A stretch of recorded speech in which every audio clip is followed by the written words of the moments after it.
আজ সকাল থেকেই ভারতের মিডিয়া কার্যত উত্তাল। রাশিয়া নাকি ভারতকে পিছন থেকে ছুরি মেরে পাকিস্তানকে J-17 ফাইটার জেটের ইঞ্জিন সরবরাহ করছে। এবং এই খবর যখন প্রকাশ্যে আসে তখন ভারতের রাজনীতি কিন্তু রীতিমতো একাধিক নতুন বিতর্কের জন্ম দেয়। এবার এই খবরকে কারা প্রচার করেছে? প্রথমত এই খবরকে প্রচার করা হয় একটি পাকিস্তানের টুইটার অ্যাকাউন্ট থেকে। আমি বিস্তারিত এই ভিডিওটি শেষ অবধি দেখলে আপনাদের বোঝাবো এবং প্রমাণ সহ আপনাদের দেখাবো।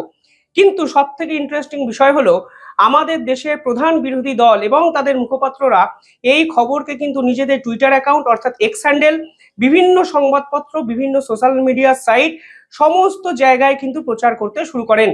কংগ্রেস নেতা জয়রাম রমেশ, যিনি নিজেও কেন্দ্রীয় মন্ত্রী ছিলেন, তিনি এত বড় একটি পোস্ট করেন যেখানে পরিষ্কারভাবে তিনি প্রশ্ন তুলেছেন যে নরেন্দ্র মোদীর ব্যক্তিগত ডিপ্লোম্যাসি রাশিয়ার সঙ্গে ফেল করেছে, কারণ রাশিয়া নাকি ভারতকে পিছন থেকে ছুরি মেরে পাকিস্তানকে J-17 ফাইটার জেটের ইঞ্জিন সরবরাহ করেছে।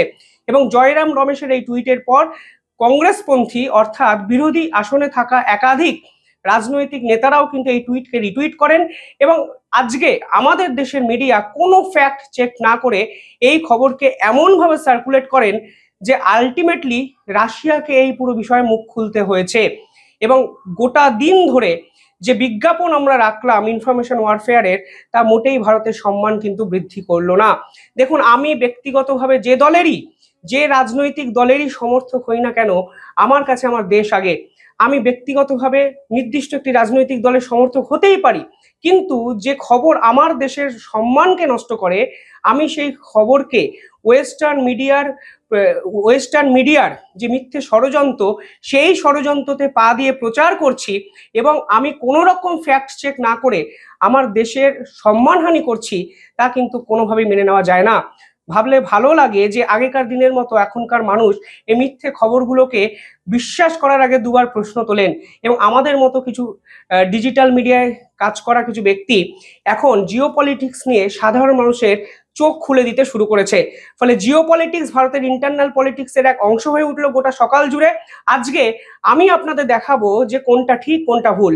সত্যি কি রাশিয়া ভারতকে ছুরি মেরেছে, নাকি রাশিয়া যে স্টেটমেন্ট রাশিয়ার পক্ষ থেকে এসছে সেখানে পরতে পরতে ভারতের সঙ্গে বন্ধুত্ব রক্ষা করার বার্তা তারা দিয়েছে। ভিডিওটি শেষ অবধি দেখবেন, অত্যন্ত ইন্টারেস্টিং একটি ভিডিও। আর যারা এই চ্যানেলটি দেখছেন, ছোট্ট একটা অনুরোধ, দ্য ইন্ডিপেন্ডেন্ট নেটওয়ার্কটি সাবস্ক্রাইব করবেন। আমরা বাংলা রাজনীতি নিয়েও কথা বলি। শিবম দাসের ধারাবাহিকভাবে বাংলার যত দুর্নীতি, চোর ডাকাত, চুরি ডাকাতি, সমস্ত কিছু নিয়ে আমরা রীতিমতো গর্জে উঠি। সেই চ্যানেলে বেঙ্গল পলিটিক্স নিয়ে কথা বলি এবং দেশ বিদেশের আরো খবর আমরা দ্য ইন্ডিপেন্ডেন্ট বেঙ্গলেও ধারাবাহিকভাবে প্রচার করি। পারলে 3টে চ্যানেলকে সাবস্ক্রাইব করে রাখবেন, আমাদের এই যাত্রা পথে শামিল হবেন। ইতিহাস থেকে বর্তমান, সময় থেকে সমাজ, দেশ থেকে বিদেশ, ইতিহাস শুধু বইতে নয়, দেখবেন ভিডিওতেও।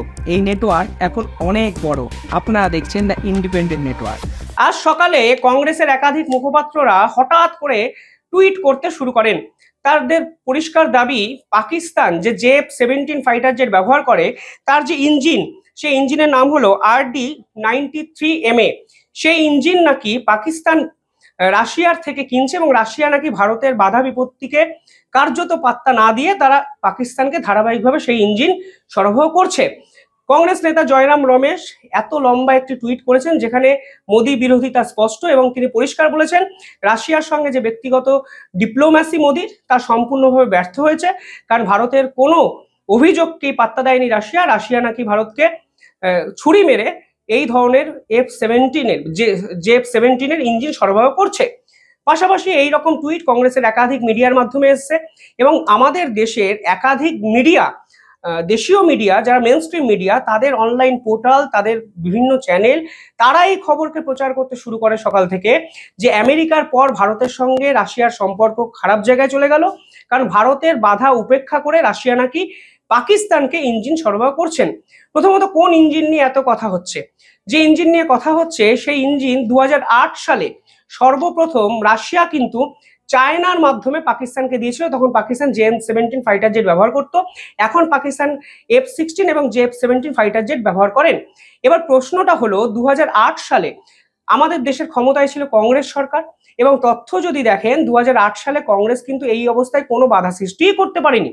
এই মুহূর্তে দাঁড়িয়ে রাশিয়া কিন্তু সরাসরি পাকিস্তানকে কোনো অস্ত্রই দেয় না, কোনো অস্ত্র কিংবা কোনো ইঞ্জিন, অন্তত এই ধরনের ইঞ্জিন দেয়ই না।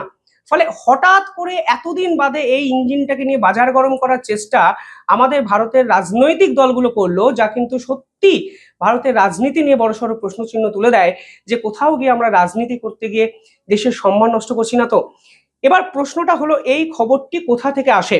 দেখুন, বিভিন্ন জায়গায় বিভিন্ন খবর বেরিয়েছে, কিন্তু সব থেকে অথেন্টিক হলো একটি টুইটার হ্যান্ডেল, যে টুইটার হ্যান্ডেলের নাম হলো ডিফেন্স ইন্ডেক্স। এবং আপনারা শুনলে অবাক হবেন, এই ডিফেন্স ইন্ডেক্স বলে টুইটার হ্যান্ডেলটি কিন্তু ভারতে অলরেডি নিষিদ্ধ। অর্থাৎ এই পার্টিকুলার ডিফেন্স হ্যান্ডেলটি কিন্তু তৈরি করা হয়েছে পাকিস্তান থেকে। আরো ডিটেলিংয়ে যদি যান তাহলে দেখবেন এই অ্যাকাউন্টের অরিজিনাল নাম হলো আব্দুল, এবং আব্দুল নামক করাচি থেকে এক যুবক এই অ্যাকাউন্টটি চালান, এবং সেই অ্যাকাউন্টের পোশাকি নাম ডিফেন্স ইন্ডেক্স। সেই ডিফেন্স ইন্ডেক্সে প্রথমবারের জন্য এই খবরটি সামনে আনা হয়, এবং ডিফেন্স ইন্ডেক্সে খবরটি সামনে আনার পর ভারতের মিডিয়া, দেশের মিডিয়া, দেশ বিদেশের মিডিয়া এবং পাকিস্তানের মিডিয়া এই খবরকে প্রচার করতে শুরু করে।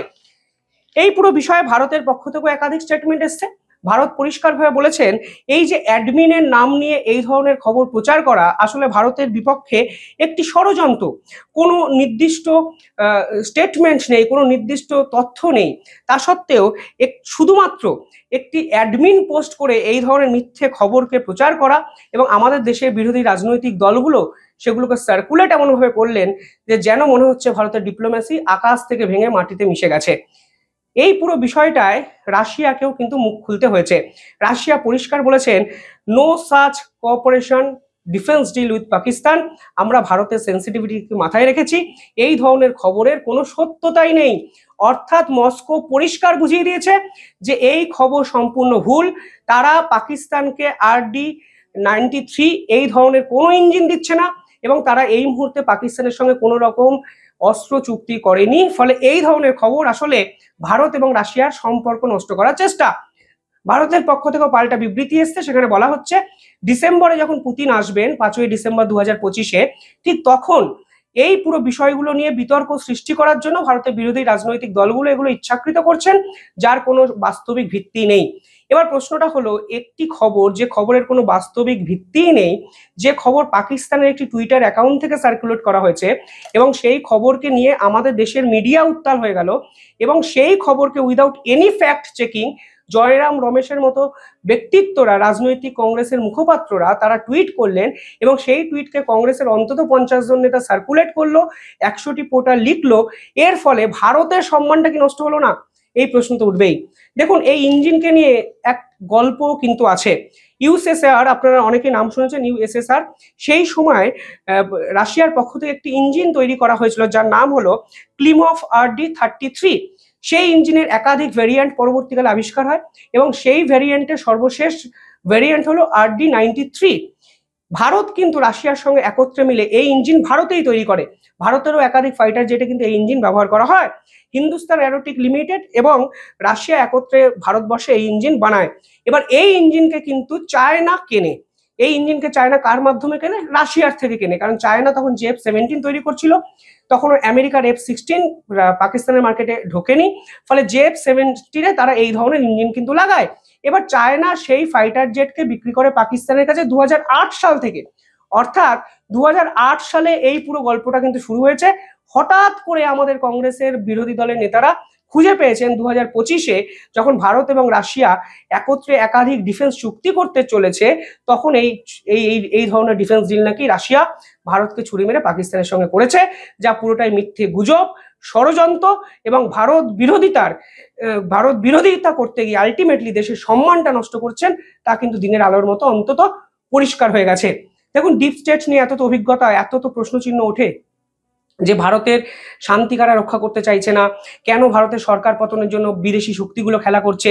আজকের দিনে দাঁড়িয়ে আপনি বলুন, আজকে কংগ্রেসের মতো বিরোধী একটি দল যদি ওয়েস্টার্ন মিডিয়ার এই মিথ্যা প্রচারকে বিশ্বাস করে, কোনো ফ্যাক্ট চেক না করে, তাহলে আপনি কাকে বিশ্বাস করবেন? কেন ভারতের রাজনীতির এই জায়গায় যাবে? কিসের জন্য ভারতকে আন্তর্জাতিক স্তরে মান সম্মান খোয়াতে হবে? এই প্রশ্ন কিন্তু থেকে গেল। কেন আমরা ডোনাল্ড ট্রাম্পের এই স্বেচ্ছাচারিতার বিপক্ষে একসাথে লড়তে পারলাম না? কেন আনপ্রেডিক্টেবিলিটির বিপক্ষে একসাথে লড়তে পারলাম না? কেন ডোনাল্ড ট্রাম্পের এই উগ্রতার বিপক্ষে, ইগোয়েস্টিক অ্যাটিটিউডের বিপক্ষে একসাথে লড়তে পারলাম না?